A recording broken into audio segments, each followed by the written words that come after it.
এবাৰ লোকসভাত পুনৰ সৰব হৈছে সাংসদ গৌৰৱ গগৈ। এবাৰ প্ৰশ্নকাকত ফাদিল বিৰোধী বিধায়কক চৰকাৰক তোলাথুনা কাৰ নিৰ্দেশত প্ৰতিবাদকাৰীৰ ওপৰত চলিছিল নিৰ্যাতন। প্ৰশ্নকাকত ফাদিলক লৈ এতিয়াও সিৰিয়াছ নহয় চৰকাৰ। যুৱতী প্ৰতিবাদকাৰীক অমানসিক নিৰ্যাতন চলাইছিল আৰক্ষীয়ে। সংসদৰ মজিয়াত সৰব হ'ল এই প্ৰতিবাদক লৈ গৌৰৱ গগৈ। जिन्होंने उनके आंसू निकल रहे थे आंखों से और कह रहे थे कि पुलिस वाले उनको मां बहन की गाली दे रहे थे। हम भूलेंगे नहीं वो बच्चियों जिन्होंने कहा कि मेरे पीठ पे जो कपड़े थे उन कपड़ों को इस पुलिस ने फाड़ दिया।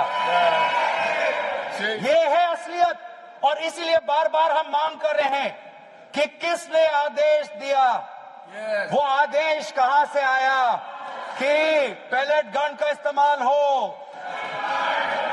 किसने आदेश दिया,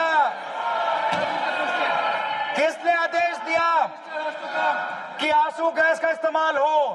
किसने आदेश दिया कि लाठी पैरों पे नहीं लाठी सर पे पड़नी चाहिए। किसने वो आदेश दिया। और इसीलिए बार बार राहुल गांधी जी ने भी चिट्ठी लिखी है और आज भी हम देखते हैं कि अब सारी हम बातें कर रहे हैं। आज इस सदन में इस सत्र में इस विषय पर भाग इसलिए लेना चाहते हैं क्योंकि हम सरकार से जवाब चाहते हैं और विशेष रूप से गृह मंत्री से जवाब चाहते हैं। गृह मंत्री से हम जवाब चाहते हैं। मेरा ये कहना है सर, गृह मंत्री से हम जवाब चाहते हैं। यहाँ पर बैठे हैं सर, आज ये बिल क्यों आया है, ये बिल क्यों आया है, ये बिल क्यों आया है, ये बिल क्यों आया है समझना चाहिए। ये बिल इसलिए आया है कि गृह मंत्री के द्वारा भेजी हुई पुलिस लोगों के हौसले को कुचल नहीं पाई, इसीलिए ये बिल आया है।